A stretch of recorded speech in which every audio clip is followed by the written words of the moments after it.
খাব বা ৰাইজক কিমান দিব ইয়াতেতো বাজেট কৰি পেলাই আপুনি খাই আছে তাতে বহি পেলাই সি শ্বেয়াৰ খাই আছে হাজাৰ হাজাৰ লাখ লাখ টকা খাই আছে বোলে পইচা হিচাপটো আজিকালি কেনেকুৱা কৰি জানে এই BTC ছেক্ৰেটাৰীৰ ভিতৰত মেচিনটোতো ধৰা খাইছে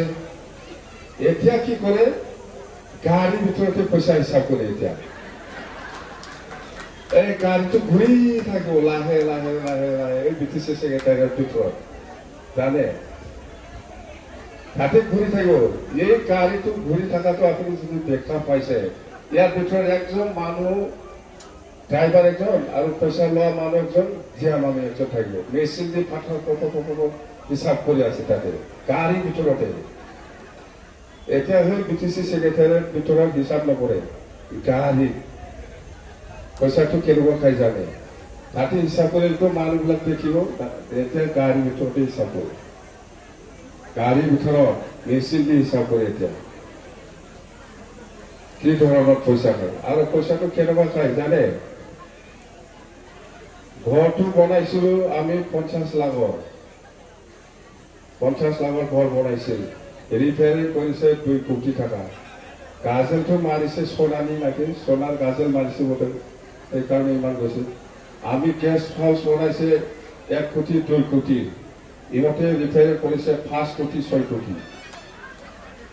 সব হাউলি গেষ্ট হাউচ কোকৰাঝাৰ গেষ্ট হাউচটো চাব আমি কিমান টকাৰ ঘৰ বনাইছিল ইয়াকে মানে 5 গুণ বেছি পইচা খৰচ কৰি আছে পইচাটো এনেকুৱাই খায় এইটো ৰিপেয়াৰিং কৰিব গ'লে আপুনি যদি 1 কোটি টকাৰ ঘৰ বনাইছে ৰিপেয়াৰিঙৰ হয়তো 50 লাখ বা 25 লাখ যাব পাৰে ৰিপেয়াৰিঙত 50 লাখৰ জায়গাত 5 কোটি টকাৰ ৰিপেয়াৰিং কৰি আছে এনেকুৱা ষ্টাইলত পইচা খায় পইচা খাওয়াৰ বুদ্ধিটো প্ৰমোদ বড়োৰ লগত নোৱাৰিব আপোনালোকে কেনেকৈ খাব লাগে প্রমোদ বড়ো বিরাট ভালকে জানে দেখ 1 কোটি ঘর বনাইছে আমি এক্সাম্পল হিসাবে দেখবা 1 কোটি ইয়াত যদি রিপেয়ারিং লাগে 10 কোটি রিপেয়ারিং লাগাই দিব জানে এনেকুৱাই পইচা খাই প্ৰমোদ বড়োৱে আৰু সেই এডুকেশ্যনৰ পইচাটো সেইফালে লৈ যোৱা এডুকেশ্যনৰ পইচাটো স্পৰ্টছত ব্যৱহাৰ কৰা সেইবিলাকতো প্ৰমোদ বড়োৱে এই 3 বছৰৰ হিচাপ কিতাপ এতিয়াও দিছপুৰত দিব পৰা নাই সেইকাৰণে অডিট কৰিব পৰা নাই নোৱাৰে সি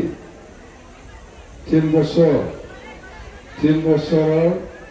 পইচাটো হিচাপ আজিলৈকে BTC পৰা দিছপুৰলৈকে পঠাই দিব পৰা নাই সেইকাৰণে এজিয়ে অডিট কৰিবলৈ আহিব পৰা নাই দিব নোৱাৰিব সেইকাৰণে এনেকুৱা হৈছে তো মই আমি হিচাপ যদি দিব পৰা নাই কেনেকৈ হিচাপ কৰিব আহিব হিচাপ কৰিব আহিলেতো বহুত ধৰা খাব প্ৰমোদ বড়োৱে বহুত ক্ষেত্ৰত ইলিগেল কাম কৰি আছে সি পইচা ব্যৱহাৰ কৰাৰ ক্ষেত্ৰত নিয়ম মতে হোৱা নাই আৰু সেইকাৰণে সি হিচাপ দিব পৰা নাই এইকাৰণে এজিও BTCক হিচাপ ল'বৰ কাৰণে আহিব পৰা নাই দিব লাগিব সি একটা সময়ত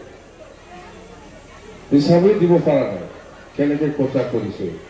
এইকাৰণে অডিট হোৱা নাই অডিট হ'লে আৰু বহুত ধৰা খাব সি ধৰক আমি আৰু বেছি নকওঁ আমাৰ সময়ো কম সোনকালে আকৌ ঘৰত ঘূৰি যাব লাগিব এতিয়া আমি জইনিং প্ৰগ্ৰামটো আৰম্ভ কৰিম যিসকল জইনিং কৰিবলৈ আজি আহিছে আমি সকলোকে ৱেলকাম কৰিছোঁ যে এতিয়া চাহ পানী খোৱাৰ সময় এইটো খাই লওক আগত দিয়াৰ পিছতে আমি জইনিং প্ৰগ্ৰামটো আৰম্ভ কৰিম মই এইখিনি ক'লোঁ সকলোকে মই ধন্যবাদ দিছোঁ আজি এই প্ৰগ্ৰামতে আপোনালোকে মোক মাতি পেলাই 2 আখৰ কথা ক'বলৈ সুবিধা দিয়াৰ কাৰণে থেংক ইউ ধন্যবাদ